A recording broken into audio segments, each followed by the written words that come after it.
I say very closer to the people. What I say. Now, one more to say be a dready any identity to any other bit media man. I don't know why. Ken has been able to state this clearly. Obey decentralizing ministries.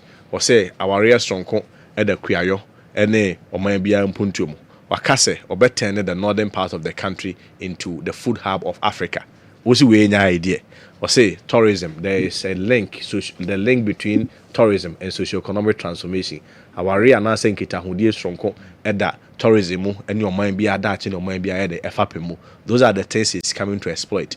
Say you two bunch raw, there be any other name for being to me casa a start. Other name for being intimate produce ethanol. Casapreco, one person alone to me import to about $2 billion of ethanol. Ako huya yanomi at the backroom ha. They invest in ako now I'm afraid what you lose. To invest in even ethanol production alone, need to me export to $10 billion, $20 billion of ethanol. Sigara than a deba. And ya hot new money BTV a baby. Obiaka we Obiso at the end of the year a slogan of rich ideas, rich ideas. 2 months to election, there has not been a single idea. Yet a sentiment newa and penifose quarter class of mount to my day. Yeah, and I said the record of the two personalities, the two leading candidates is also there. Let's go into their track record. A DNA in their private life, one more team achieve. Rich ideas. They've been in the helm of affairs for the past 16 years, and these are 8 years as an opposition leader, and also 8 years as a vice presidential candidate. Wow, Polugu down. What was the outcome of it? Now, quite party assembly. The benefits say basa kwese base panic na aire ahabai etase ne banyansa fom. But beyond the rich ideas so when your candidate or man for the credibility is the candidate or both marketable and visible. Eya no mo yom so asmesi na obentinde or marketable no. Ubetima ko dwom tools go on the first place pa ma me no ton tools or first spot no. The tools ni e mo boy once na boss obi anya dey enter. The person is visible, but unacceptable. But in the case of Ken, over the track record and then the character trait, the Numa will be any also be human. Obitimakacho say, Ashanti Steel on be the biggest steel plant in Africa. Or no Bitimakacho say, at Junipaco store, at the Paco store. Or I think there is also another one, the biggest one in West Africa, and also one of the coastal, Mekaidi in Alabama, and Owaman Tim Starch, and the media groupings are a war or mine two pneumonia. Well, beyond that, in Accra alone, or run a real estate company of about 277 houses. What they find say, one cleaner, one security, and they be a war nipa or a gardener, and yet 3 multiplied by 277. How many jobs nipa create a create? Recently, in the rubber factory alone, a kita for say 360 people, and more 300 free nipa no so rich ideas in the group. How do you compare these two? So be say why you see, or this is the track record. Also, the Omeka track record be now say oh dear nyamema unim die bia oh the drain now oh drain what is there to show? Said you've been there for the past 8 years into your who day and the obeti within the past 8 years and rich ideas being what they buy. Now no I don't see dear so mobile money and the mobile money no or the recruit to 800,000 workers. Busa ho says you mapa ne ba yibi. And I know fast baby, and I knew baby. Mobile money interoperability. That Ben I walk send his car. Vendor not only to me send a Vodafone to MTN now. Those are the interoperability works on individual basis for us in terms of its practicality. No interoperability be no alcohol vendor why using interoperability now. But one person lays a claim say online into will recruit to 800,000 people, and that the same person now no napko feli or nothing. Into what kind of rich ideas? I don't get it.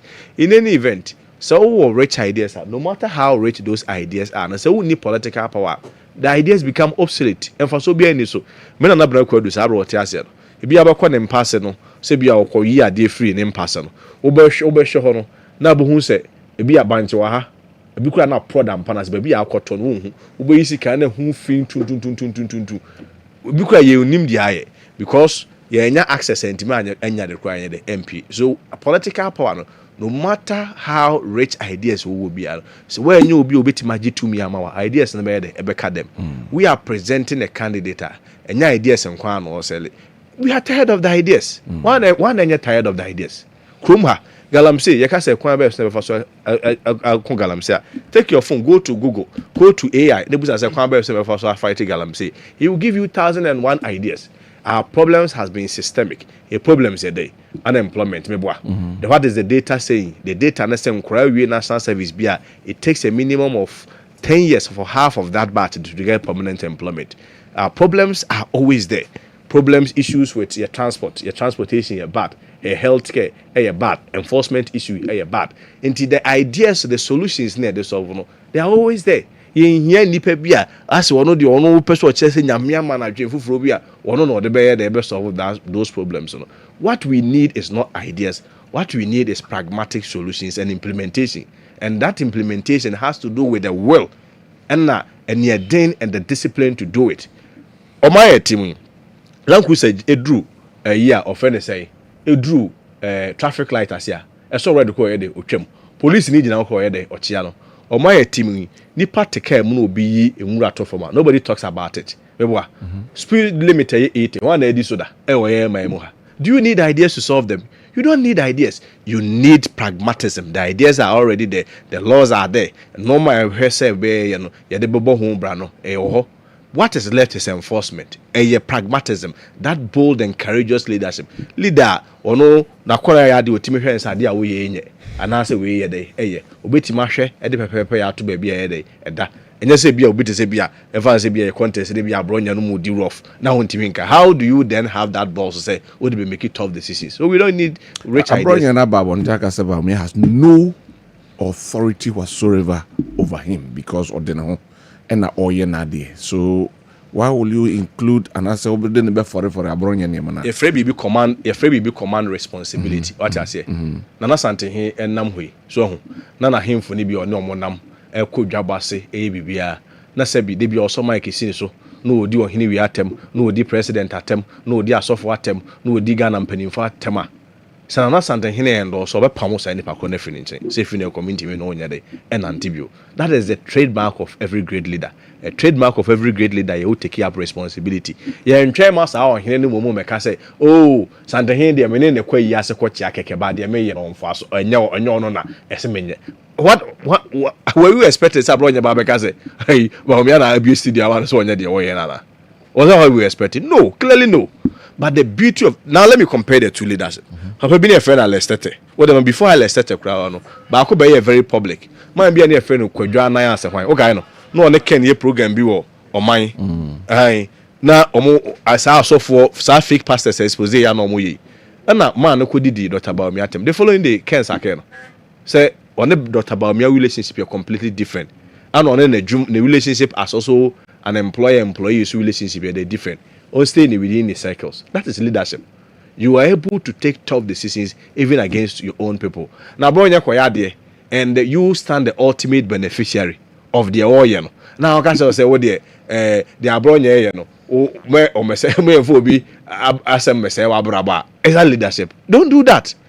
So we are able to, and your friends say, "Who be a seminary? No, what can a Kessben any actually because I did away any day." Achia. What trainer has say and find the end to what the two a bed, a be frato. Now be Jenny Pauco and Pacoca say, and never who for the Diana atem, Baku for the Duke for atem, Baku for the D Kennedy Japon atem, Baku for the D Duncan Williams atem, or started with Kennedy Japon. Who Susan Pa say, so into a started Kennedy Japon, so a penny be catchers or penny, the wooey, Meno and Tibia. Oh, yes, I can do Duncan Williams. As wa qua. And now no more Santa Mame, a tour for my near Crenech, or Cocha Santa. Obi a ohwe TV bi ehun se papa ne bon ani ye dey e kire no se oye ohen oye pani won kasa badwam but obe kire se menua bra from kakra ade kire no be so camera e kudi dis of pani ba kwa ye dey atem and you are telling me say leadership pani bi ani ho beti my atia ne so pani dey wo ye that's executive that cry friend no cry he still doesn't or still okoso and oye dey oye the executive of the party na cry no odoma ye in that case you distance yourself ade kire ho the following no ne call sampa. Oh yes, so the delegates demonstrated how discerning they were. One born in tutu. Udi kene Japan atema one born in tutu no. One first person kwachiano. They don't know we are kwachiano. And how do you convince? You see, me chere jurisprudence was school. Gimpa hada me chere de. Na jurisprudence human philosophy. Obecho say nipa entity any nipa abode na nyame boy. We are rational people. We are able to reason.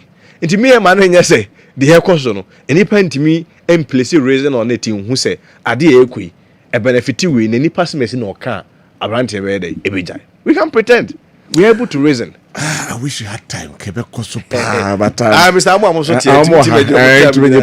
That's our chairman. I just say my. I say as time progresses, before I'm better, and definitely will pass. Yes. We have more to talk about. That's Mr. Amo also as a also and Breno also tell us my opponent kakra e ma me. Also me pay for the sometimes some commoners and I'm a poor mature answer. Right. My mother be for Kwaba na afi yenshase omu nyina ba bedru enti mame ma makwaba Mr. Joseph Amwa senior member edema United Party Plus UP Plus ono ewa ha Dr. Kessben osebuku eso ewa ha oba communication any MPP Asante Mantem ha omu sini form kra doc good evening. Good evening. Na boko de Nyamiadom. Ede nyamiase. Onso hoye. Me hoye pa. Zamwa.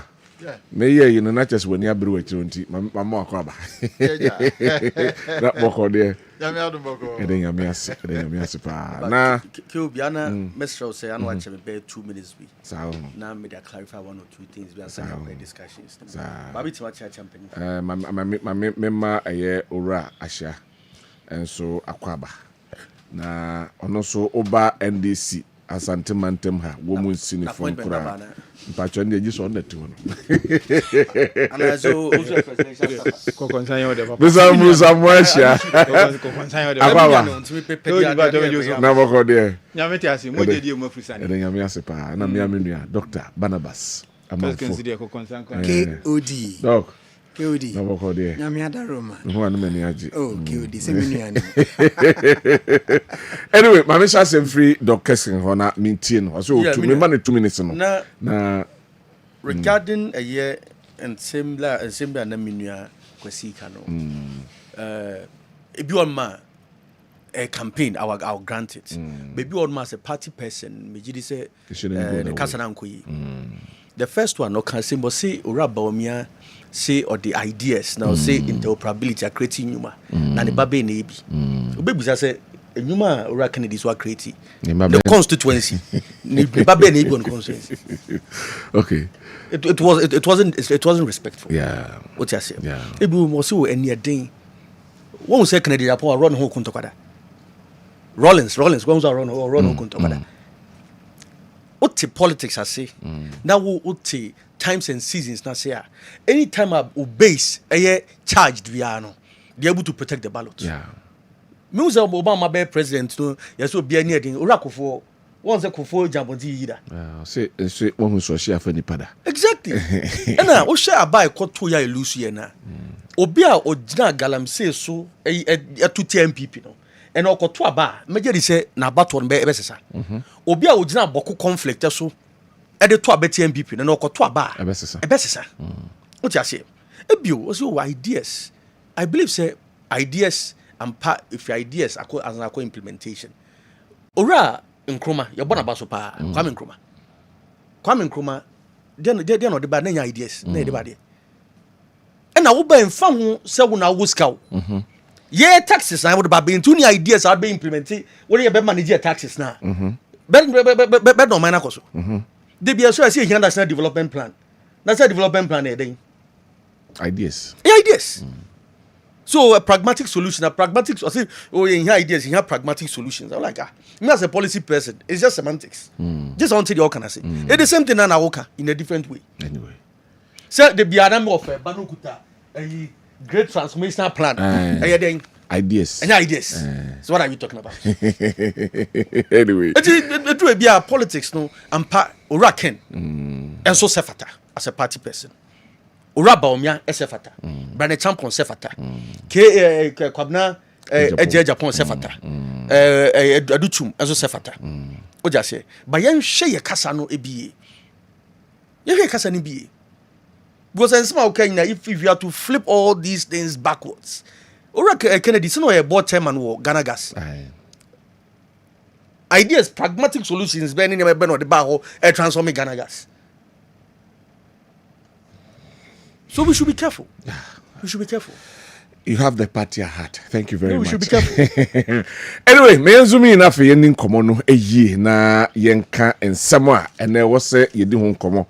Budget no yen we ye da su brem na ye di and komono do na ede afaho. And my concentration ebe wo tax reforms and revenue mobilization eho ena me de my drink na say ye de yen kasa yen do na ebesie na ma me moboso kakra na yenhwe ensem a enei the finance minister ebaye wode ebetudwa efa eye tax reforms no ho na me boboso asei enetie e be a comprehensive package of value added tax reforms.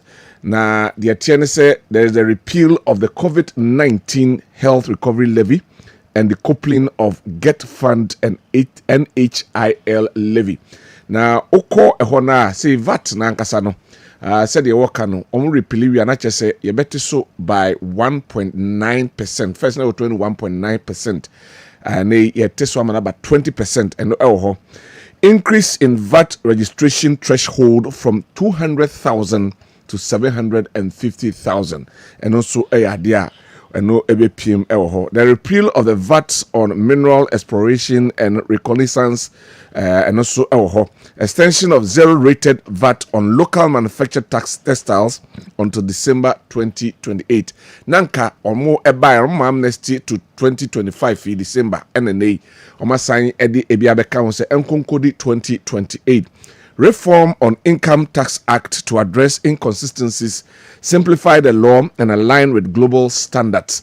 And also, income tax no omoba trim na afei akwa kokata amanfo menim say informal sector no enyina eba be rem eno eho ensem ewo hanum say implementation of independent tax appeals board eno eye ensema omo ede etudwa eka ho afei reforms of custom act to align with international standards, simplify border procedures, reduce clearance time and compliance costs and strengthen Ghana's competitiveness.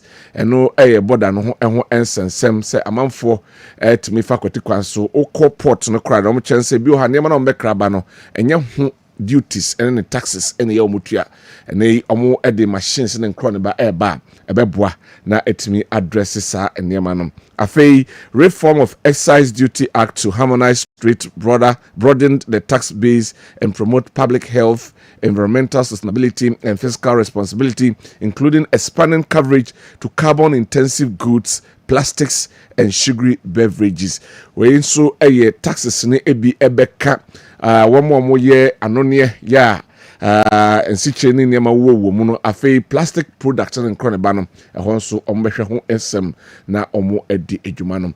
Now the question that is on board this evening and it said enei so maybe one thing that helps the country to progress our tax system. Now COVID-19 tax is being taken away averagely on and I say annually.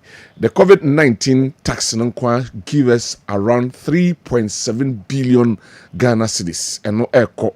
Now, share the percentage ye free so about 1.9% no to the ordinary Ghanaian. Will we feel the impact? Say yes, no edi free honuma na. Once again, measure say free a year Urasha because na buy na wo na send a party na wa buy mo. Nti ma measure say emfa free no na mintie no.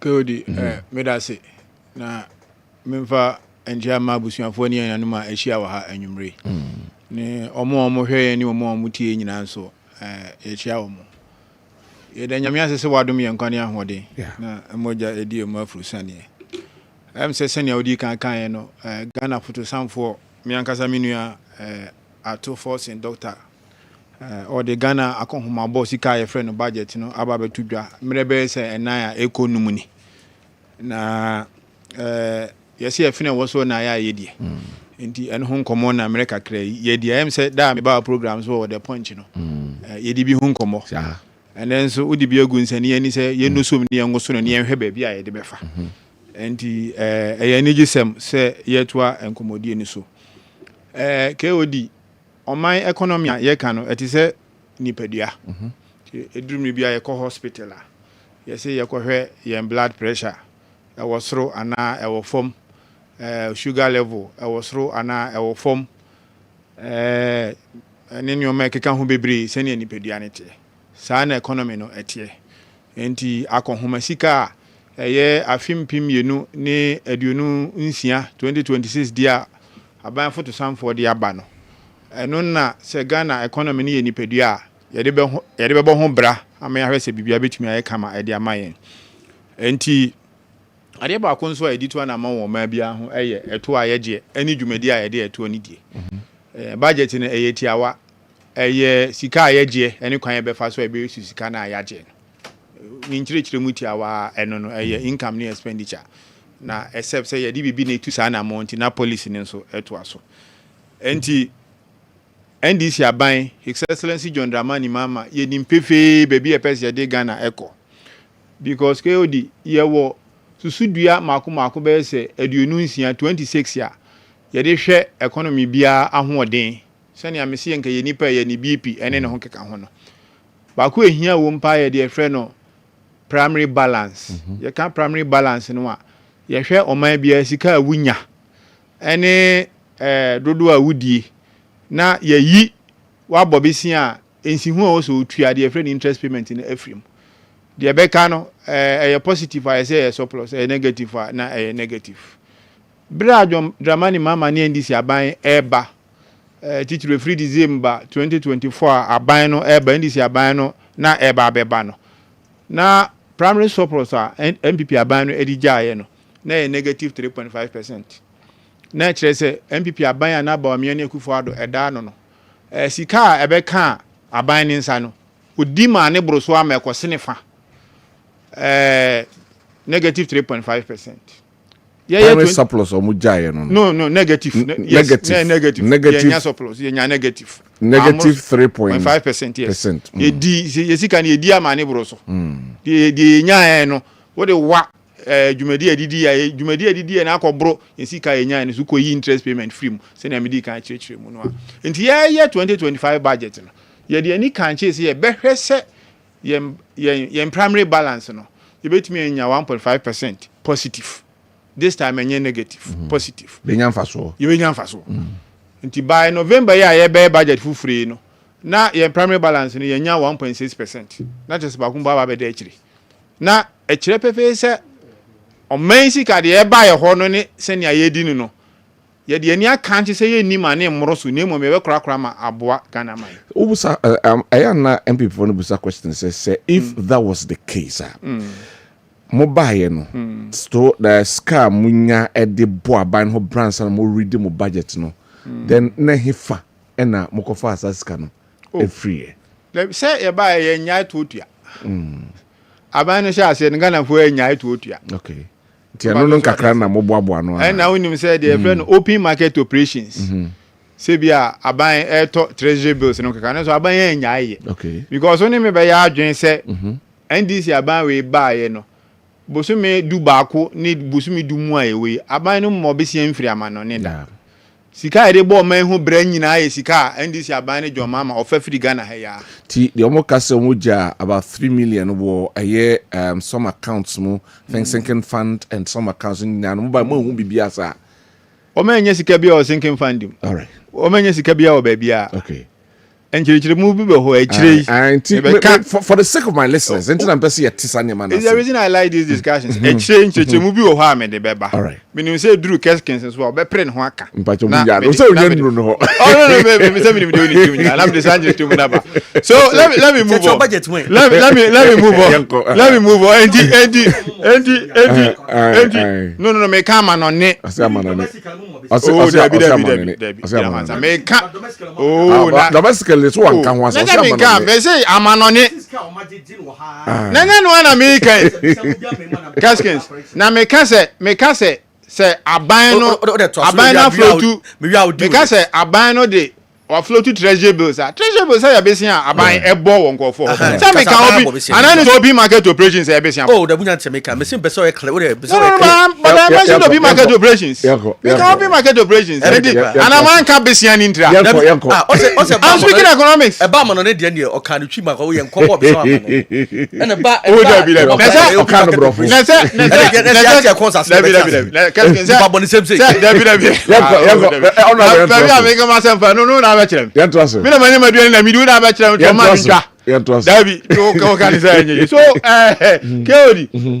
Yeah, two and a month say or may seek a same begin a year na bibia I come. Me jina a tour to say the now kind of taxes in the so. One say ya can't say any okay no. COVID-19 recovery levy na ababe na ababe share VAT nim. Yeah campaign 2024 ne ka say ba ye be yi sa to on every ho. Okay ya ye kan 2025 budget na ye nyi sa to on every ho no. MPP for boy ye ji sa de ne ba ye ni catch am say e wo se yetu anamo ye nhihye bi a ebeboa ya miehu anamo ayi ntu ansa na yeyi eje eje nya beduru ene saa to no afiri ho firi a efiri ho no ne se ene se obi ko toka firi abrochiri ba no hwe bill no a ye de man no in terms of tax no a efiri January no say ye pass appropriation bill no ye amend VAT act no a uhu COVID-19 recovery levy wo so bio wohwe ni nyina mu omo eye business no mo be say 3.7 billion Ghana cedis aguombotom oye introduction o kan eno kan ho obi be ka say a loss of revenue to the state omo ka say na eba atuo ma say omo ye mercantilist omo hu ni say etuo no just chinchina be di aban sem ansa na aboa aban but aban so no say ko di Ghana ni botomu a eno se ade a ebeboa enti any one reform ya dia ba COVID-19 health recovery levy no ke we dia ya dia ase na ye kan ye no ye yi enu e dia free ho e na obe kai a MPP aban ni ba ye no national health insurance levy and there's another levy you can get fund first pa no na enka nimi enu nyina bum a na ka VAT no omo ba ye no omo di bibi ba ye omo frɛ no decoupling on beti ni mienu ntem on beti ni mienu ntem no dey how ba businesses for ntem how e dey buy any say na emma businesses entumi nya dey your friend no input levy no and I say input tax no back on says obi ye business na okra nioma e bi a raw materials a odi ye na adwuma no eno no otua tax e wo so mba cho so ati ase ena wo wie so na opeso autonomy no so a eno so osan enkofo autonomy no so no osan tua tax e ma om se wanyi ni input levy na free mu a na wa suffer from the friend no double taxation enti decoupling no a MPP for the buy ya almost separately get fund from national health insurance levy no yes eno no ye free ho mba so ati ase yes aka ni nyina bom se ne be ya businesses omo benya the friend no input tax no ye betumi asan tua omo no masan e de ahye omo businesses eno nso ye sika e ba na ba beboa omo a omo di dwa se ne be ya omo so ebenya kakra de aka sika omo ye friend say edi di dwa no main frame no e ho ma VAT no eno nso o kan ye hwe aso from 21.9% about 20%. Ebinum aka say enka ye 10% ya enka ye. But you see eto na ye de ba na ye nyoma mienu. Ye hwe sika ebenya de abo oman hu bra ene de ye beyusu. Into kaya as part of the commentary aminu atofo in all man. Wa kirema kire Ghana for say 20% VAT rate no. Obehwe senior A2 and amonko even up to mid-year. Senior performance no nyade a ehwe ni a obehwe so aba from senior be ya ebema nipa bebre ayde etimi atua bi because ebinimu asaje say enga wo say 10% but e 10% a anhwe anasika na aban ehia no na wanya because KOD o kan budget no a aban di nani aka nche say sika opese wodi bo oman hu bra nyina afia ewe yanim 2026 no eye 302 billion Ghana cedis the friend expenditure no ena the ordinary country say obenya I no so be ba how revenue no and no see 268 million Ghana cedis. And one say between 302 billion Ghana cedis and 268 billion Ghana cedis there's a shortfall. Yeah. And no be a beya besia aban be bo afri o menyamu because Minister of Finance akase yen tumi kan kwa ma no ne enkobo besia bio sisia. Because of that ordinary be hwese ne VAT no anamo a ebetu ene de be yansana bibibu wo ho a ordinary be kanche a ye friend say ordinary etimi akanche na otimi etu anamo. For industry there's a very important good news sir. Omo ye ntoma companies ye ntoma ene honkeka ho no ebeboa wo mo zero tax. Yes. Brand name people for ho no sa de na o kan e rollover because e rollover e nhihye ya MPP for na de ba say zero rating in respect of VAT e wo ho ma omo ye ntoma o Ghana no enke be si 2025 you 2025 na enke be si but yen see okay da bi yen ne sa ya pagam di akọ 2028 enti companies ye entoma e wo Ghana ha no the friend is zero rating e ho ma omo ke odi woni mfaso de e wo wie so mfaso de e wo so ne etiawa sika nko de betua VAT no ombetimi de awura omo business no enti indirectly no e tax rebate e na ban de amom enke be so 2025 aban we si no ade a enko 2028 sene be ya emo omo businesses na omo nso enya sika enfa nhye omo adwumam eno so be boa ma enyuma ahodo be se 2000 me ka sa companies na ye ntoma ene omo a efa omo adwuma no yetimi abo omo adwuma nyina ye dey ehun ban because the assumption is that a tax no was ra ahwe ana yentimi amfa nipa dodo wo sa adwuma nim ana omo wom dada mpo no ebi ane amom ma ye dey ekofie.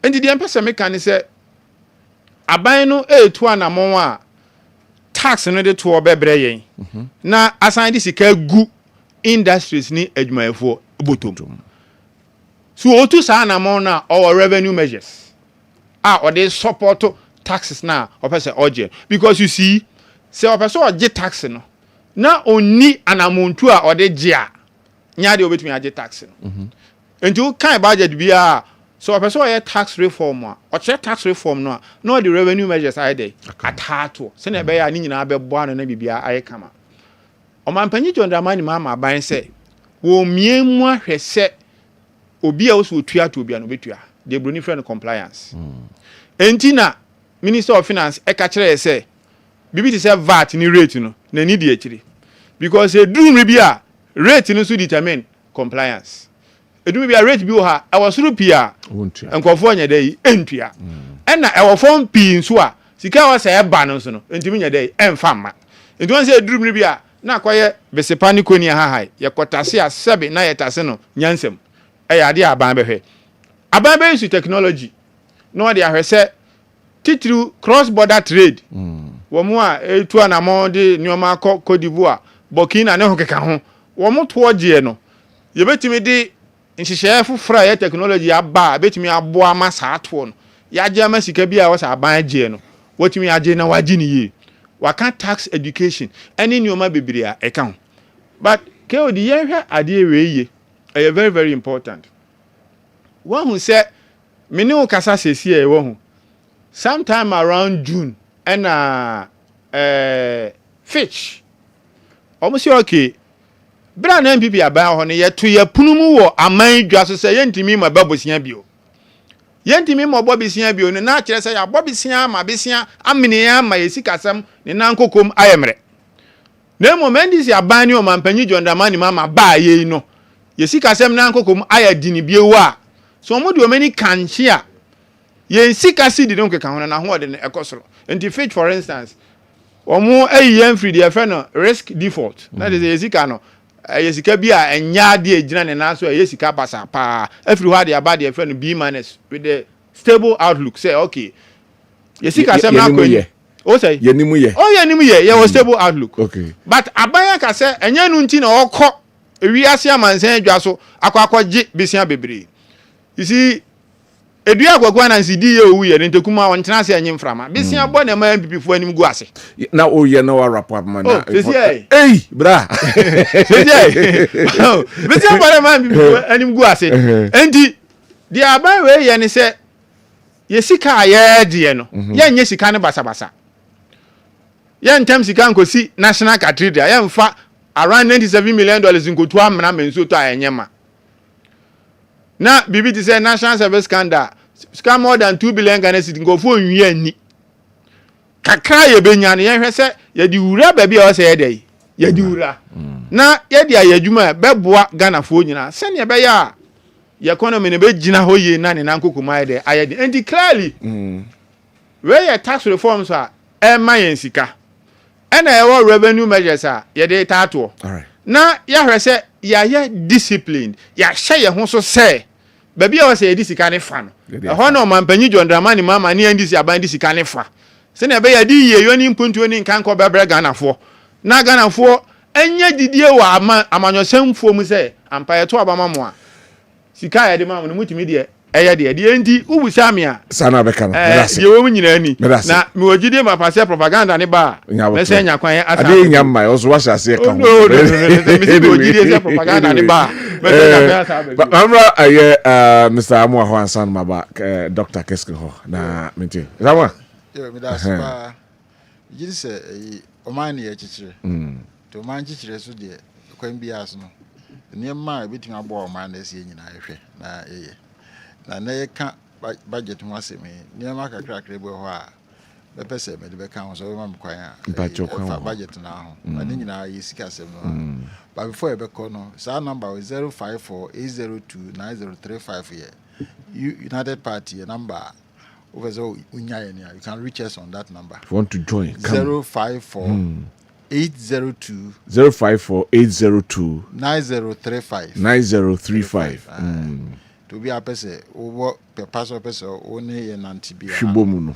Our fresh number no then we didn't come but very important part because maybe a manager MPP near this is ya bro we so muko na abaya wo nje papa so after budget you kra nema bebre a ready or budget you say do no they took inspiration from the great transformational plan so what kind of great transformational plan who say chief comma president say or the year juma to me is good because o man di here nyina be di eti me de me manage ho say enema be ho a hunu mu a ni nyina esi ta say omutime implementing ye said the great transformational plan kind no a bit me do man akonani nti enyam nwanwa say at this time no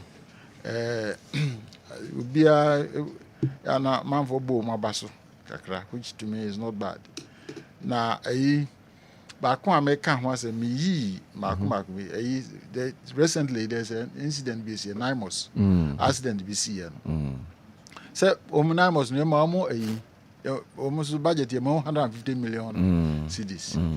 Na mesre president no say $150 million cedis no dey man Nimos no. Say one fa proper mechanisms engu ho a elibeti me tu galamsey na sia says can enye so ma fa so mo man baby a. Cause say dua nya na say ebewo weni a you ase intwa so Alanjamati policy on this environmental ecosystem say you find the BRS ban, restore and support.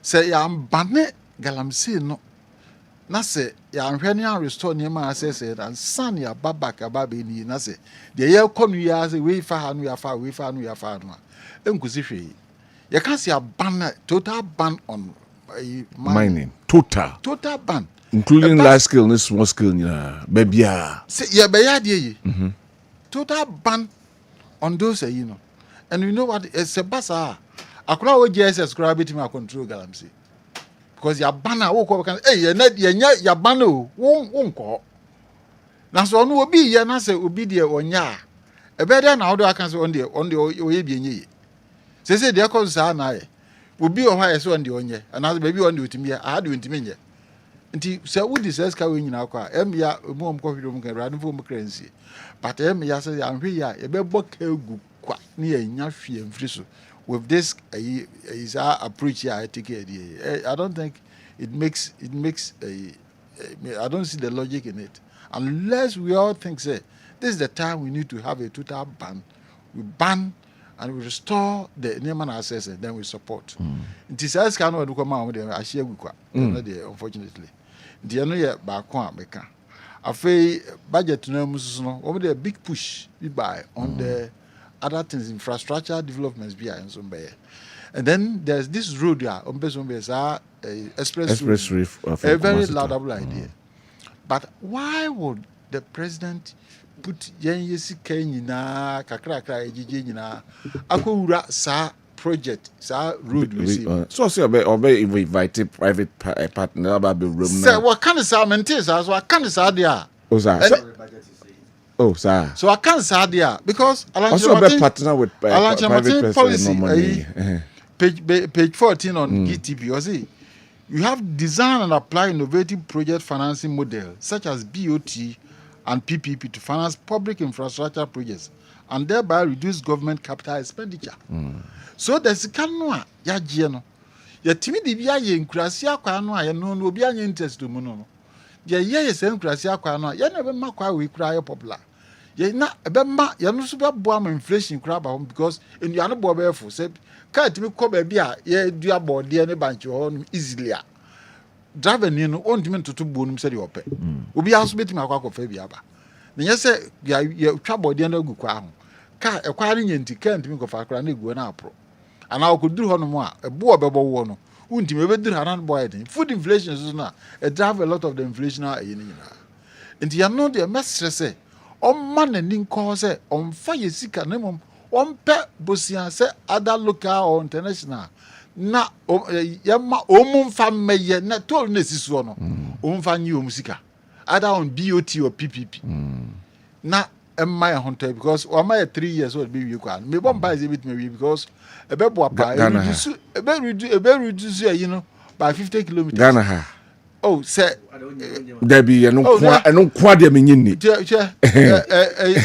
ya start say ye betimi encourage enkrofo amoma ya ade a ye mu obu Mr. Mo, the issue is that who ya there no set a realistic target because omo kwa se baby akwa ne be fa kra na omo ne negotiation ko nya nko so no no baby akwa ne be fa no a lot of bebre no ye forest adan ni ho se de Mr. Mo ogidi adan ni ho se de I say okay adan no wo no so mu timi ya ebeboa me dem gidi se hwe nkro bebre aye bi ama omo kro 3 years because say it me 2.5 hours so we go 80 kilometers per hour na 100 kilometers per hour but me 2 hours after akra beduru and it will be helpful ebe yes once about twin cities we made enti ese etime boa ko abroche ba bia asa ne mano we told the old person won person betua told na fa so a na fa Canada no so na ko baby obi anu ni asem tie no message say ho no wo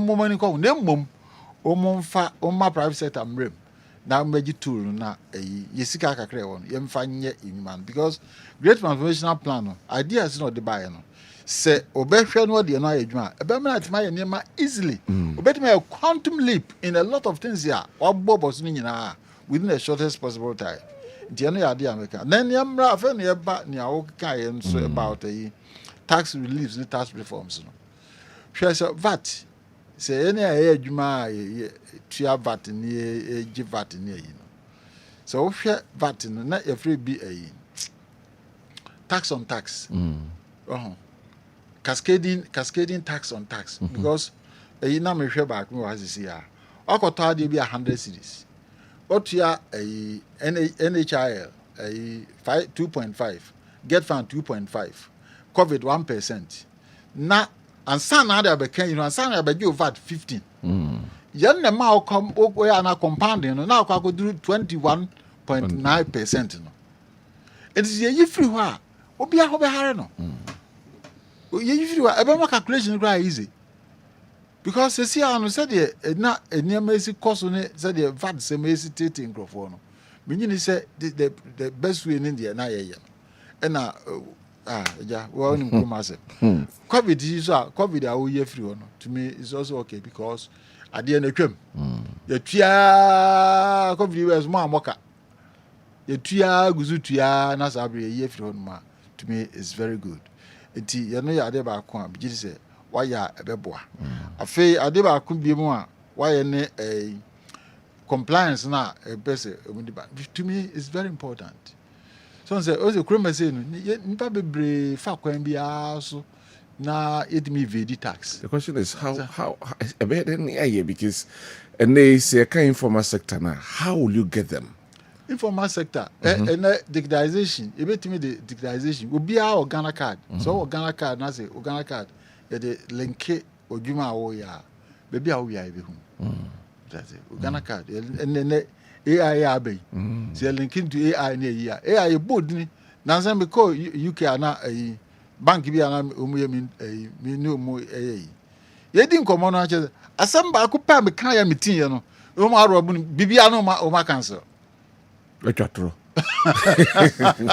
I see. I know na ye it one nya oni mu no bia kan bra mo ni we dey bo ano what does it this is the thing this is the time we need to go there what does it because you are very very difficult and I say nya isusu dey say etimi sisa esu ekakra and na leadership by example Singapore obi busa president no say ekwan be no fa so a omutimi ko omonim sa 1950 to 1960 na Ghana you scarce in Singapore say omo per capita you know 82,000 Ghana dey 2.5 2,500 2,400 wonim obi say niam miensa pe na omo yusu ye niam miensa pe na mo gina so abedi di adri 1 zero tolerance for corruption number 2 selflessness selflessness collective interest instead of personal interest. And then number 3 meritocracy they sefata because Singapore 1991 conference now we can in my country was it tun tasuo wo ko becho tasuo dugu for ma what do I say 5 years I thought na yeah and na enipa kura one way o enipa wo one way we had the ekohanko I see I just say emra ye dwuma satam no kura na kuro na fe because emra bi pia dwuma decent obia din hu ni what do I say ya decide we say nko aba ha kan nyama ekosi Ghana we could have saved we bet me has save several billions of dollars here ehia say we ka kwa iske free baby ya on say enedam there be chiro finance minister can say Ghana $31 billion and every Oma we see. Now they are going to deal with banks now allow those things to go. Obi ye transactional. Oji IDF say me export me import nema ebia scan be ko nema 100,000 import declaration fund. Na e dey transfer na man. Scan be ko nema number. And nema dey be and half. What do I say? Sa na ya na nkrofo dey to accounts mu abrochira. Nano na emine abrandi bi di nko transaction bi na scan board in next kakra. First no dey commit my na dey my dey. Na say first no ye. Enti ye mesre ye nyina o ma na ye nyina idea. yeah Ti ahwese ye betimi ayo ma na ye. Si etimi to corruption asenko a enye domestic budget ayikura no borrowing because ska wo man except say akodi nipa ma akom mienu bi nsem enti ye no ya de e be boy ye ma kwan ma sa de no enkoso na fe I think say medibesi right but that's it I've said it. doc my member hona meet ma me no asamentia ahwefo ene etifo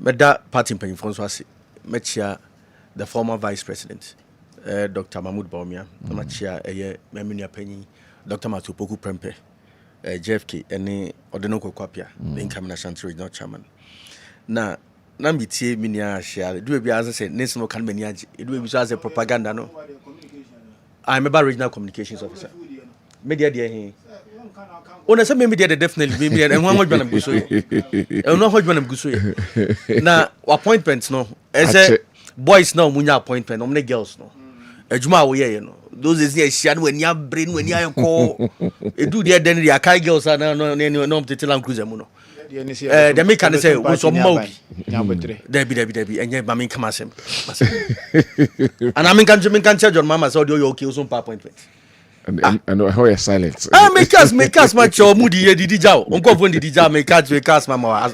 beba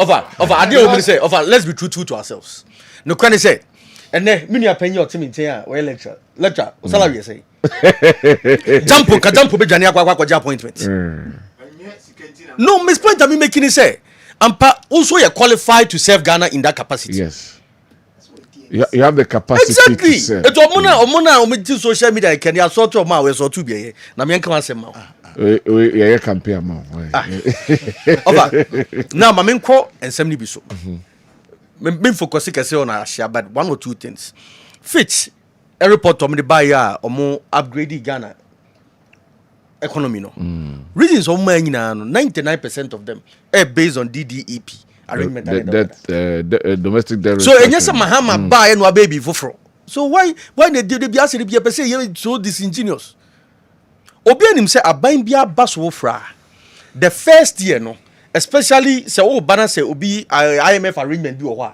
first year nya na oba be say bibi kese bia o abai be hu Mahama na performance somewhere around mid of next year I be wie sa IMF program we why any that is why this budget no more discretionary spending e say we mu no also omo surplus no ye 1.6 now why any say NDC aban ba so omo more delayed payments because based on arrangement any IMF no e say primary surplus no e do 1.5%. Now mo hye say omo ntimi anje taxes no be so magini na eso mu e holding some of this cano sa na sama books mo e look good it will be school fees eso ko chana onye ntua ya scanning all day I just want to so I see these are basic things and it's why you bomb Mahama for you know now let me deal with issues now I think say there were several issues on in the budget but I mean interest budget and be to no ma enema me nupe revenue and expenditure ska obet majeje and ska pese odi aban no budget o de be to hui o se ska o pese onu gidi so obetimi ajeje nyina no 268 billion Ghana cedis ska obet majeje nyina no but the pese odi eno ye 357 billion a difference of 89 billion that's the first issue and the sense can de bia banka so pese oje no what ball home modern crowd no sometimes there's a shortfall of about 20%. 20% too.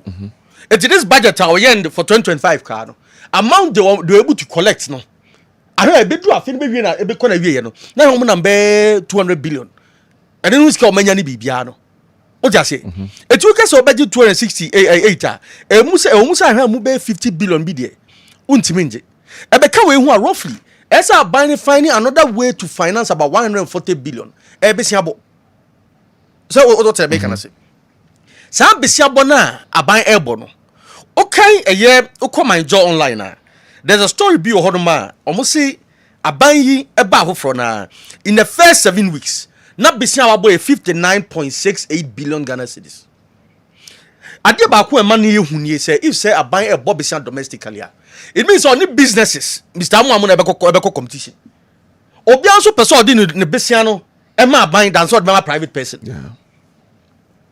2 years ana o ma businesses e suffocate e ma interest rate e peja ekosoro that is the first thing this is also compounded by abina policies bi odi atuja sterilization of the economy what kind of budget na paragraph 2 I think 284 no 248 and once is car buying no actually free system nimu through open markets no na 62 billion Ghana cedis. You can say about to scale free market ni ma. They change na ni scan na won kofo botom an komde be ko daily akoto toniema a movie no aban fa a year open market operation so no atwe say scan nyasa kogu Bank of Ghana eno tell say na so na fuel ebo a stable ba no taxi driver say din koma o say nkofo ntan fa o oh yes na dollar is stable but una maduma nkofo ntoniema o just say ni na eno so be campo man na increase businesses no cost of production. We what produce your toy, Uchanko Foka. Oppressor cost na a pajama. It is a strategy in near. That's definitely businesses a best suffer. It's a number one so kinds of budget we are 2025 budget are bind by no Kasa Ghana economy beginning by 4.8%. So this time we have budgets now. A buy so best spending 50 billion cedis extra.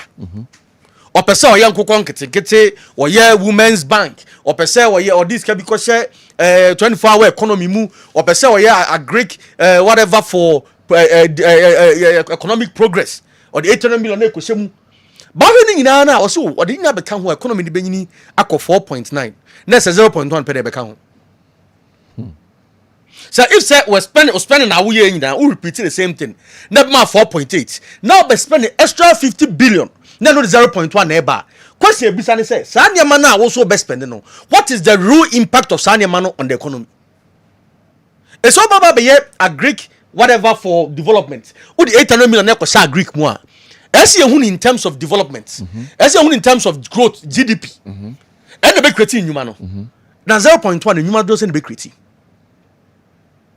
So it tells you that this budget, no, and the figures, no, at least won't say there's a bit of disparity. Now let me come to a year. The strategy say well for a year a revenue mobilization. Okay, I said 2025 budget. Abra buy no the bet to abontin say oyi taxes be free ho. Or say introduce other taxes be. You catch and say o strategy I would be it wasn't going to work. Sit down and rethink it. Omoka so your friend be tax refund. Number two so 6% above 4%. Yeah, get him say the more cano, say you a baby any. Cause tax refund if you consolidated fund. We say 6% that is a ceiling. That's the amount more refund be we are can go back to the consolidated fund. And the work it doesn't even make sense. But we got people like Professor Jampo and others coming and say it makes sense. I'm like, hey, be professor, me lecturing. What you say? And then as it stands now, last Abraham PPA free zone, the tax to GDP ratio no was about 16%. Ora to force I said by 2025 they're expecting say be 18%. But rather about 11% you see. Next again lose you about 5%. So 5% of GDP in terms of tax I will lose no. That's about 50 billion cedis. 50 billion yes kakeke and untina there may be a buying car so best spending on a buying man spending no a jumara in their budgets I'm going to say more 100 million equation 100 million away I'm going to share here national apprenticeship program I'm going to share here a two share sanima we are omuka say omobeye no maintenance this can into maintenance na what I will tell them they say about this new taxes how we try we do no make it so no slowly. When no buy his tea too fast. Because the last time our taxes now is all better, when Timia meet two targets, no. When Timia meet, you need to hasten slowly. Now finding other mechanisms are the baby. So you per se you extend the tax nets. I think it's a good idea. The question is the how. Now I'm some use AI. I'm like, wow, AI, they collected tax. Interesting. But I don't know how that is going to work. So say you don't know. Oh, that's how I say it doesn't know. That's how I don't know how it is going to work. Yes, I'm kind. Don't poo it. Money way. Me say, what say? Yeah, but be tax nets. But catch them saw the AI never dia. Let me see me who send how that is going to work. What just say? Because mostly there can be programs but AI now anyway, I wait to see let's wait and see. Exactly. That's what I say. So what me be my what just say? Me can say e-levy a buy that was part of the ideas. But later can say e-levy then they call Makofa D-levy aba. Now saying sports bets mu free ho no master sports minister so we dey nyanya with the benefit of hindsight and can sports bets you know betting tax come any it's many be ho no sometimes who abonte bet ma kan din but obama no say it is a different ball game. Now one other thing so be the collectibles are in no scanner age no on say export earnings esafa pa in 2025 India. It was because of the artificial management of the dollar. Them are to force any BOG governor. They are promoting imports rather than promoting exports. Because a dollar no artificially a full call 12 hours they are called Pompey. So far Pompey about $8 billion and they are managing dollar no. And they are quite talking to it really the sada. That's a dollar no at former. The Benny answer and for importing with breed.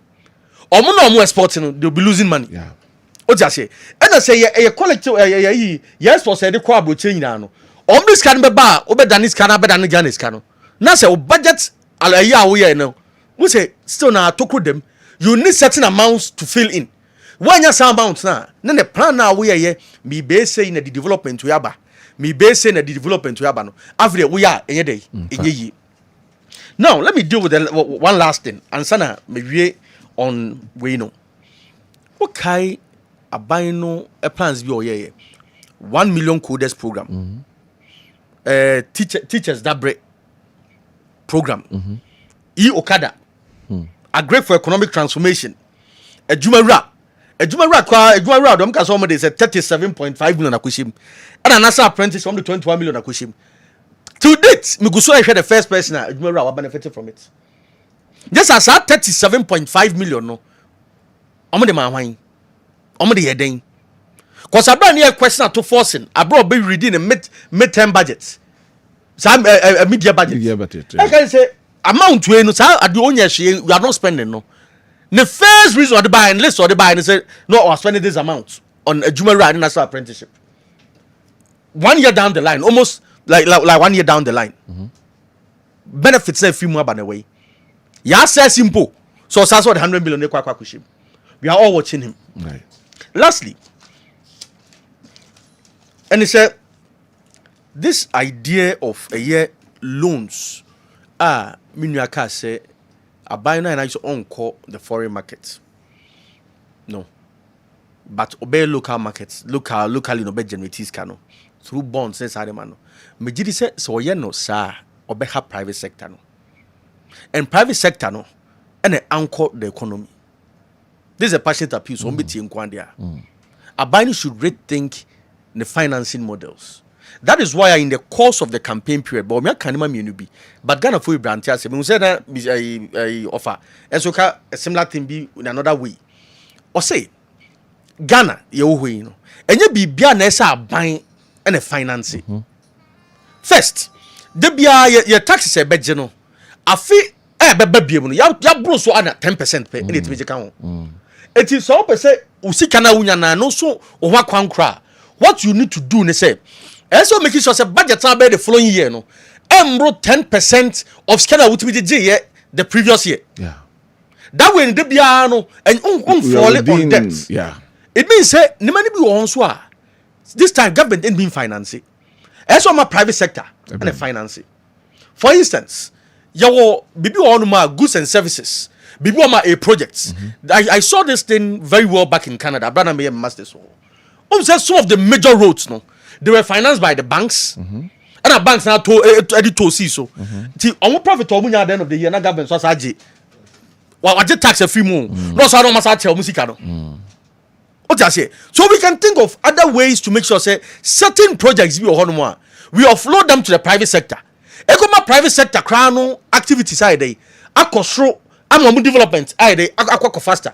Now take government burden, so the burden of monitoring and evaluation, the burden of implementation, the burden of staffing, and that is how countries are build or management. And I think it's a gun by Beardry, and you be Biana a buying effort on also. Commission a buying budget or more no one that say or see development a year of GDP no from 4.8% no, 4.9%. After spending 50 billion cedis extra. Next 0.1 penny back home. it tells you that there's something fundamentally wrong with this budget. That's it. Dr. Barnabas Amanfo Ade. KOD. Doc. K.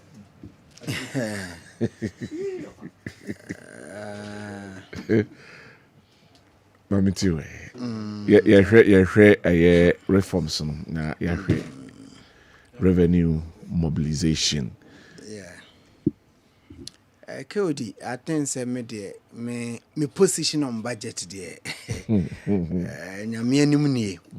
Me hu obi a obuse o budget ho a. Na no yo. Me won. That's a bia na won te Ghana ha.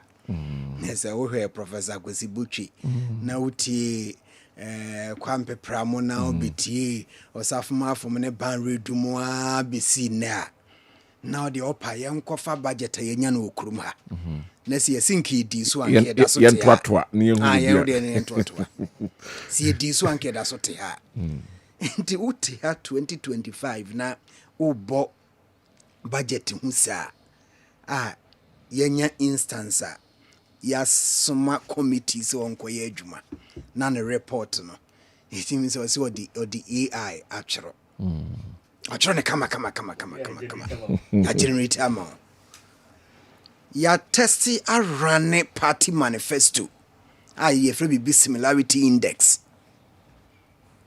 and kwa man for faso ye niema no say oh ye budget and we saw Opa pick a 2025 budget 2026 made me education component osho hu se fa na say bam na dia betoa cut and paste enti no me die oni arehim sa budget me mose wo ho nya arehim na me ni mose wo ho say budget ya ye budget na say budget na so bi mada me say budget ben ni ready ni krumada krumha budget ben ani ready bi da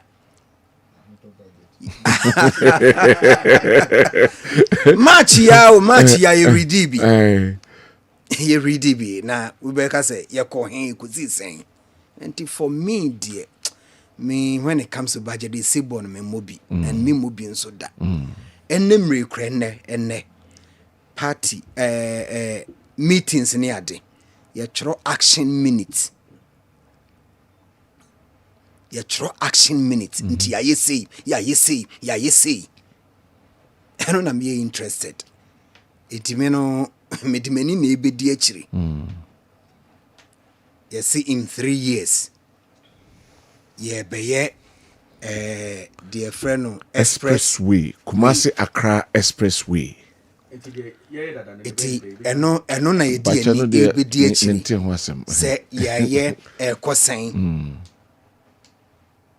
say in teachers and your lesson plan you say by the end of the lesson and yet at the end and by any means that your process and ye kona wasi hu say ampa who make you progress and za wasi mfie miensa na wode ye na afi ye hu hwi a wontimi nka nche me say me si mfie miensa nti wode atwa mfie miensa dabi by the end and yet at the end enti ye de ani ba we no de opese ye hwe revenue mobilization tax reforms for me Kodi asoman ye di tax ho nkomo bebria na mehu sa asoman ya ye wre hunu sa yeah what do you want to countries bebria enyi o de opa yen listed resources a odoman koma de che yen and you better no say UK e bia omutu a taxes o de wo no UK wo bi oni bi ti yan ya ye wre hunu gold bauxite manganese diamond afedi nyankopon chese wa mre yen yo wasadi oil abekan yo oil idi de ye nyina achi na no so de lithium san wa kire ba bia hye nsan kofa enso yesi de bi yentumi agese ye tax tax no ya ka ye nyina ye gitum tax ne de ye o mine tax ne de ye o mine enti adwene nyina koye te se gise tax ne betum de aye o mine na niema hodo aye woni de yentumi mfanye ne de ho compare Kodi me catch you say me sure say ordinary Ghanaian ka tax to ya. Sir. But me Ghana upati me ye. Ghana ye how nye sources of revenue. But Spend how outlets no. And a year how. Ye kwen fast way diska. Dem kwen diska no. E kwen diska no. Ye how nyina no. Enti biase ye ni no ehwe ehe ne benya sika ya fi ye ni ye pesika wo ha ye pesika wo benkum ni fan left center right. And sika no nya ba. Me wo fa bi wo se ene ne we e wa hoɔden na wanya ne de e kyena nso wa hoɔden a ɔno nso nkɔpɛ ne de ase onya sika na wodi na me na namba akɔ se ei onya sika agya bi wo se o ene ne we e wa hoɔden na wanya ne de Ocha so pa hoɔden kyena nso wa hoɔden a ɔno nso nkɔpɛ ne de Te ba obedi Ghana lifestyle yeah lifestyle no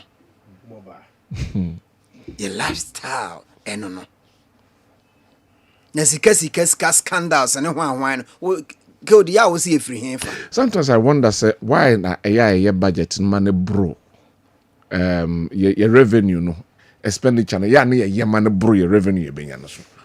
And Kessben can some and that is no kwasem nti na me say asem will be kan kohwe your budget and your documents no these are archives e wo ho opa kohwe na fan deficit. Your revenue mobilization de bia obuhun say deficit yeah for short shortfalls and the spending yeah the hu an say say ensuo yira fa obi mu han kan budget no betem ska akọ the han say yes we betem ska ye and this budget me say after bosomi and say ya appropriation we are to ato nchen that has been your style wo kroma. So no, and I style it will kruma. And for me, as of mine, menya anka dependency on tax no. So kwa tax be bria economy non so ebre because production manufacturing. Inti I think say this current minister an idea kwa say yen relieve amount of taxes no na epia produce so it means that on be fanipa nti e be ma adwuma sem any ade but honestly Ghanaian mentality Ghanaian attitude me kai pa nanado danko akufo ado tete taxi bi ni ade twim bi ye huni impact amount obeje Inti abano na Minister of Finance say yeah titi we so you were some 3.11 million ebe bag Ghana for bottom Ghana for beya the ordinary Ghanaian Kessben no Ghana for beya enti u bisa ho say ye disciplined enough Keodinka ye timi ye disciplined enough ana ye je tax no ana ye de beya adwuma beya manso kwan ede be ya anwan kwanta kwan ede asi manson patase school market ama ordinary people na enjoy ya between no ene say ye say me mo Mr. Amuodiana say ye jaya ma omumfa anka obe anticipate say ye jaya sa 3.11 million 5.7 billion no abegu omubutum no ankomo nso spread it ebe spread it ebia nyanka wo ya ema wo niam abo kosoro no anka obete so edu ana aka mbotomo enti akoye bibia ho again ka ban na idea said the maker no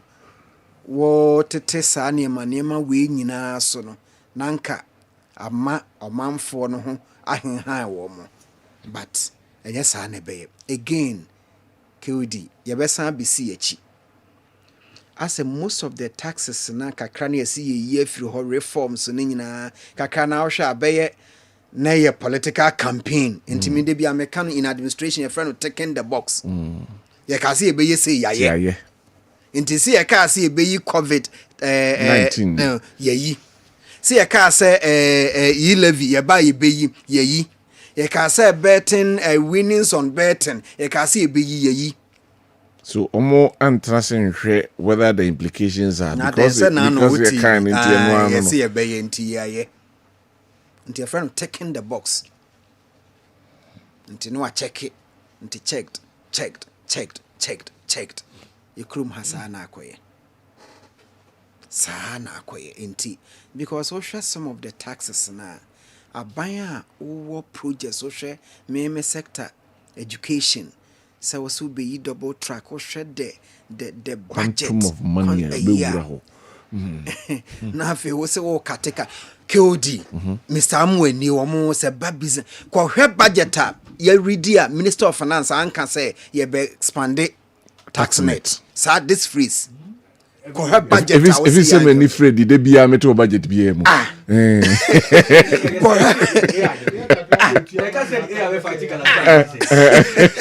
ko ha budget ya ready a Minister of Finance also wanka say ye be expanded tax net from the days of Rollins. Enti ho twitwa we ye free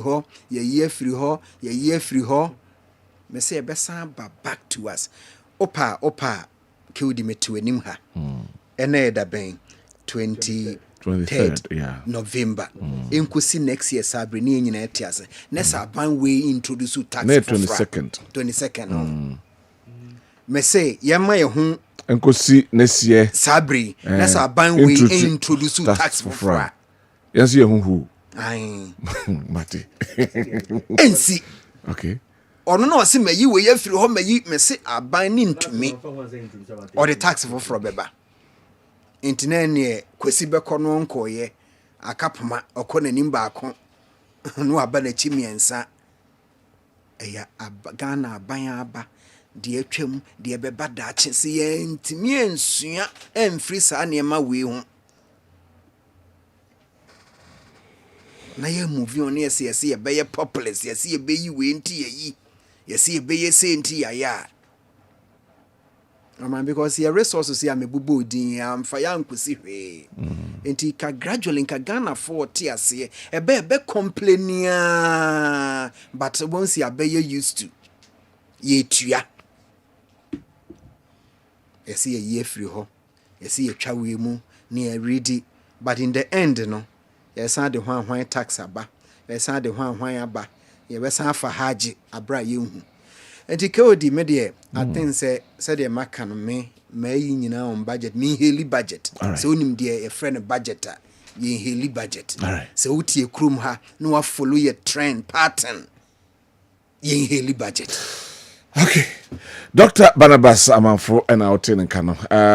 Say honorable Ashai at Trotron papers baby, but I mean message me baho that for some so definitely who wants to be or be yano or honum. So baby.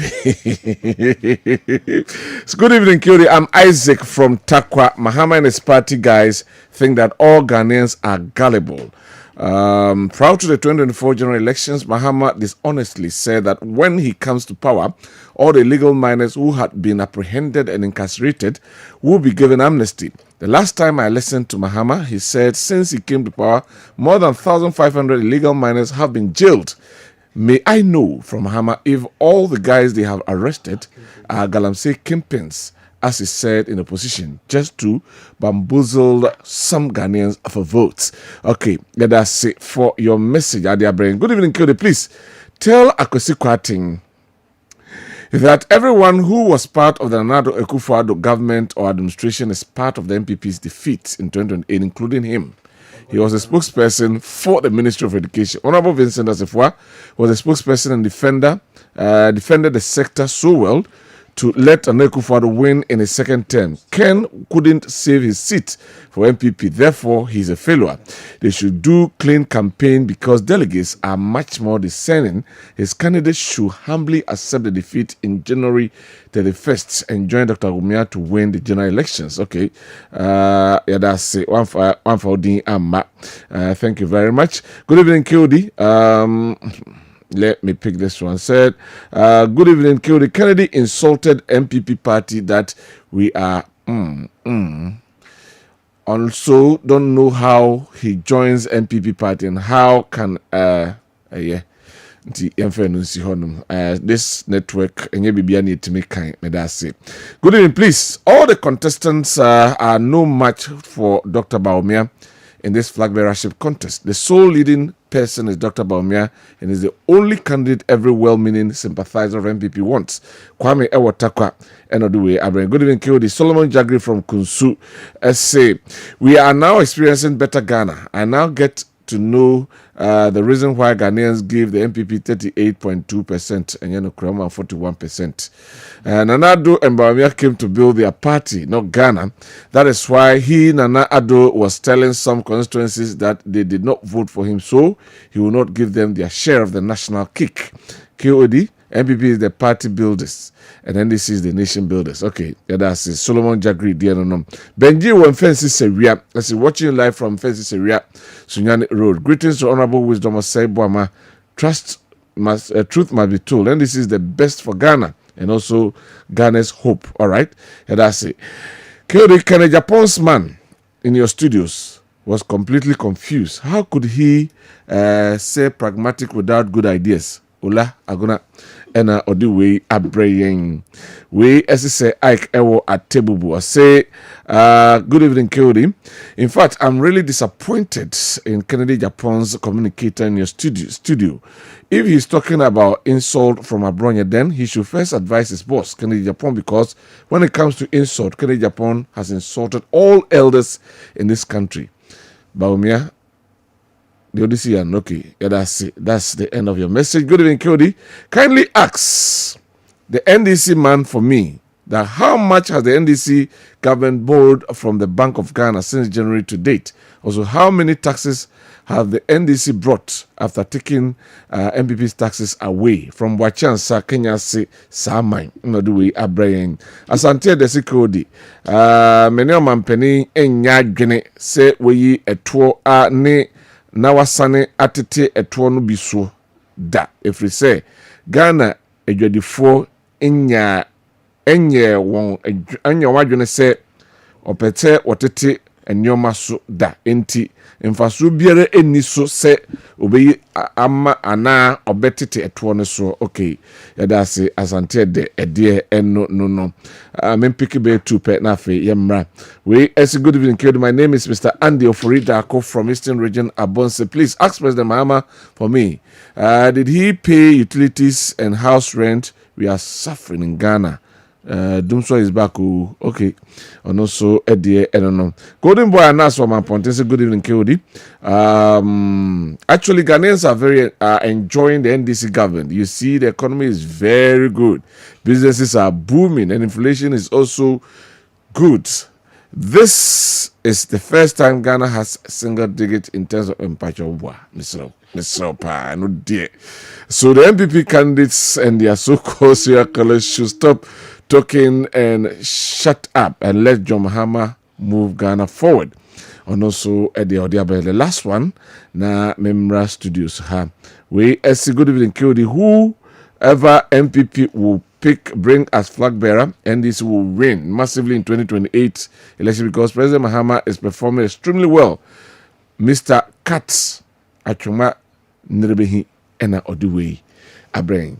Honorable Ambrose. Yodi. Meaning say maybe 1 minute pay. Oh.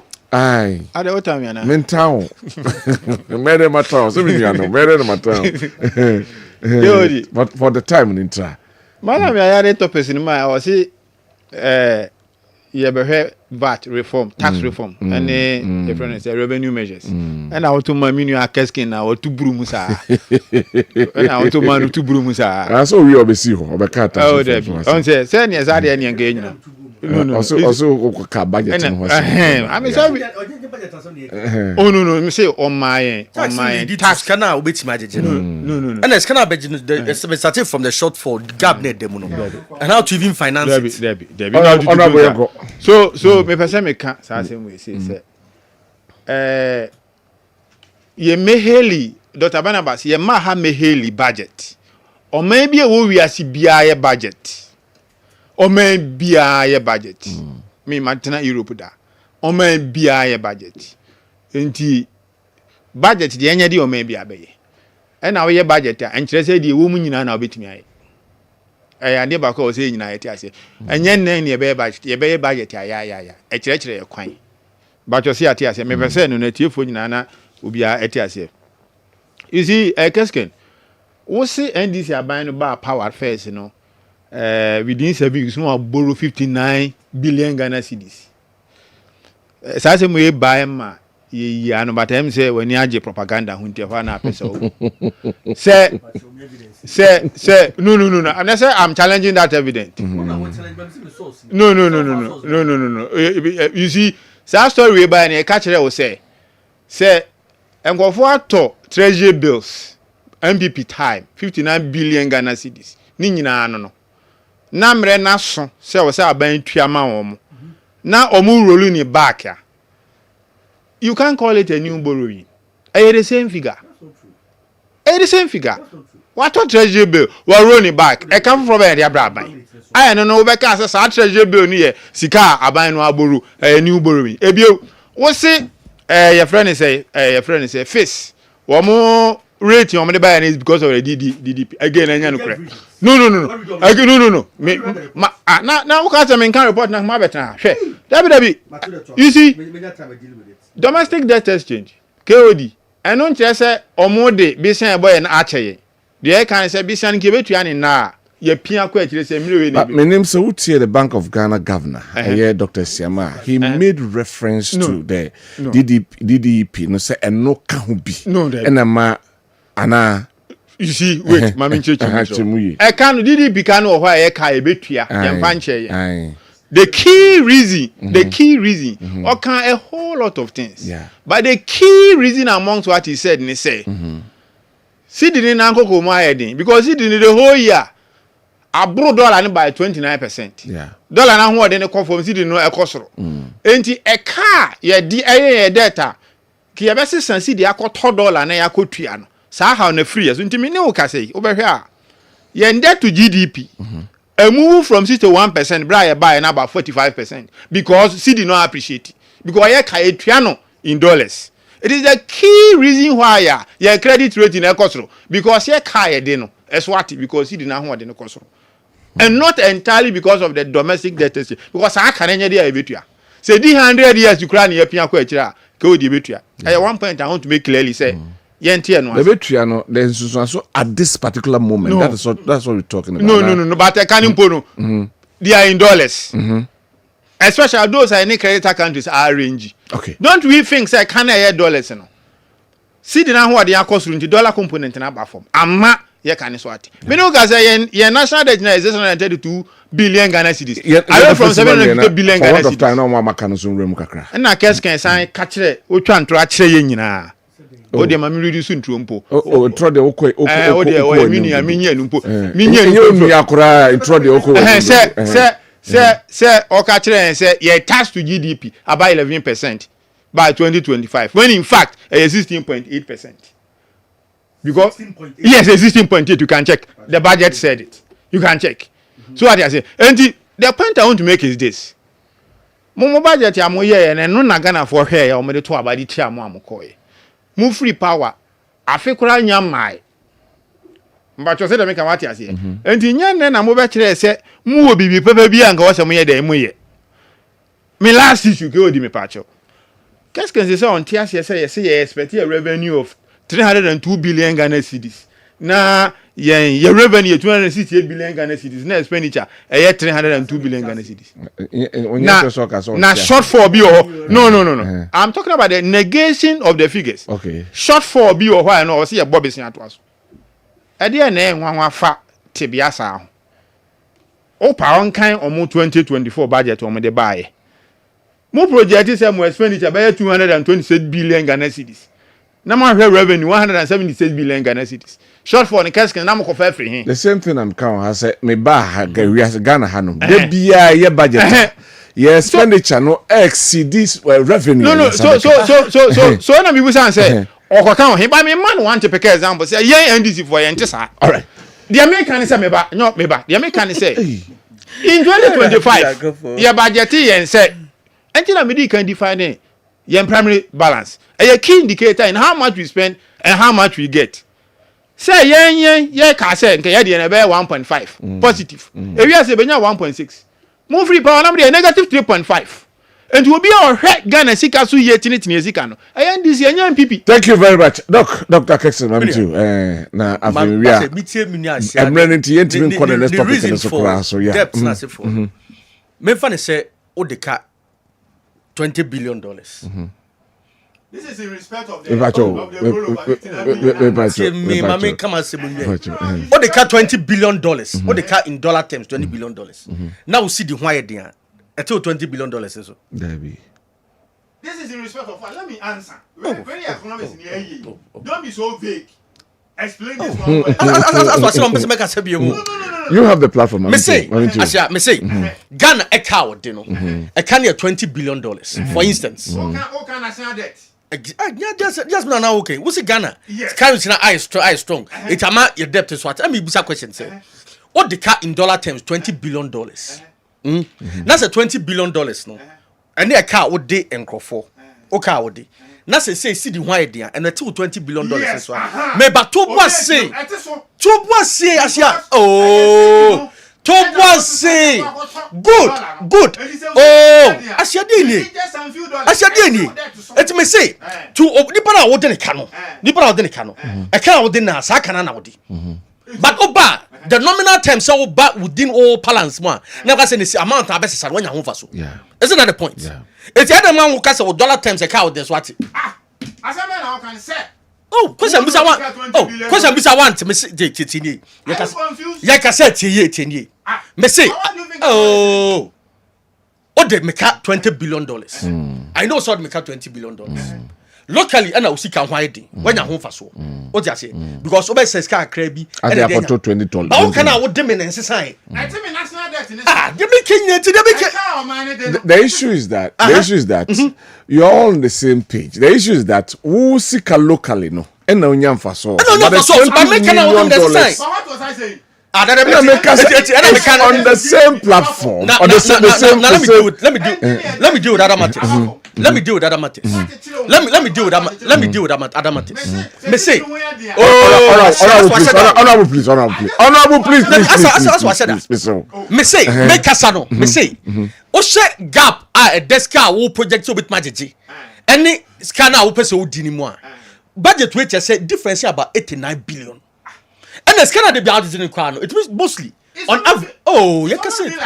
Well, Obianka said it has not always been like that. Yami can say, you expect new ideas. What am I saying? And I'm saying the way I some of more refinancing, and I even made reference to a Symbia of a crack from Amont Adeno. Any Asima about me also can. You're not learning anything new. They don't cost so now and that is the case you are making. Say, oh, sad to one other thing. Oh, me pacho. One other thing. When him say your collectible saying and say your resources. And I don't correct come say your resources no. Okay, when him say Ghana say lithium this year. Lithium arrangement deal Now Ghana royalties only at 10%. And this for Babo so say there be 10% there be ya short change Ghana. Oh buy your makwa kotiso royalties no so about 5%. Say no nyansa wumpa. Reason no money say lithium prices are falling on the world market. Now me be so say otsena. Say lithium prices are peja. Say agreement no for na. Why can't you always negotiate? No, you can't. You can't. Oh, you can't. Oh, top. Say that here. It is always. Say if it is always amenable. Other this someone can say the Saudi a peja price. Oh, it is linked to the world market price. David. What kind of logic? David, I may say royalties. Royalties.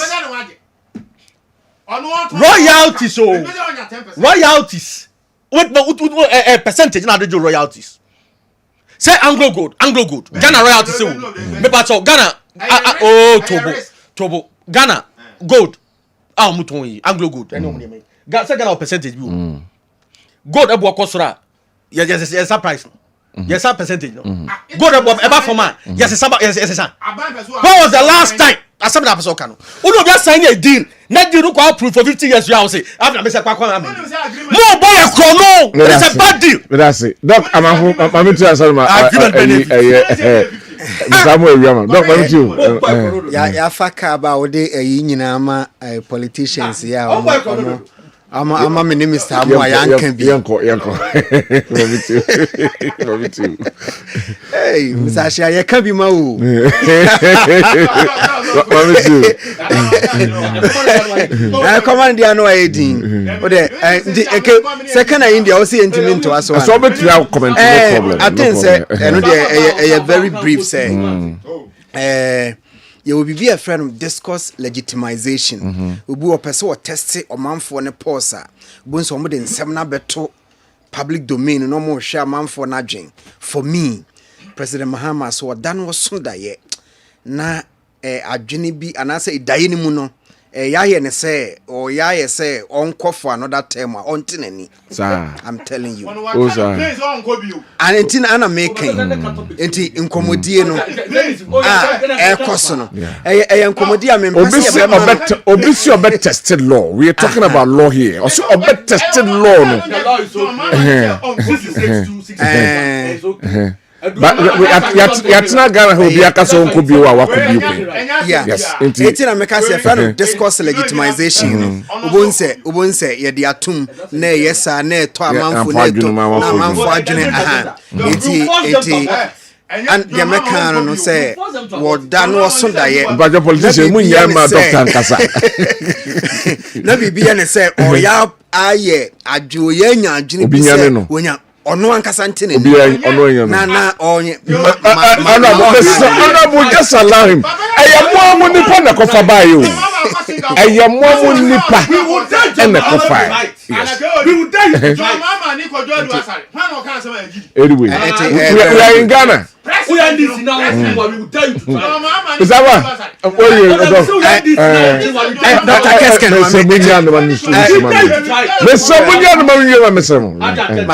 Mamentia, I Berma or Wajakubu Education Office. Thank you very much. Is that what? Dr. Kayana Mekanvi. Because you always, as a Nipa Biano, you step down when the applause are high. To see you be able to mama bass or I dear, to you. Sabrina, any bears you see for. Says, oh, dear, no, I can't the time was so.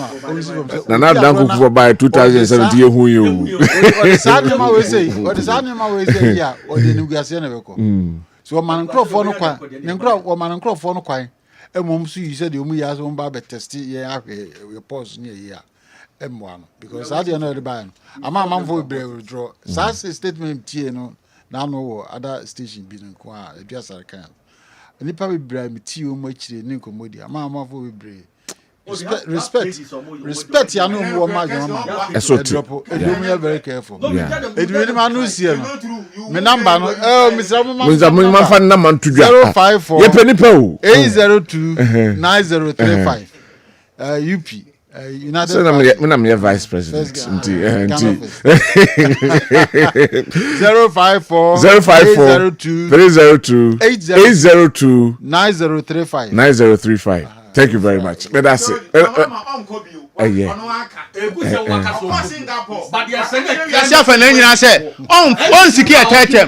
It's not true.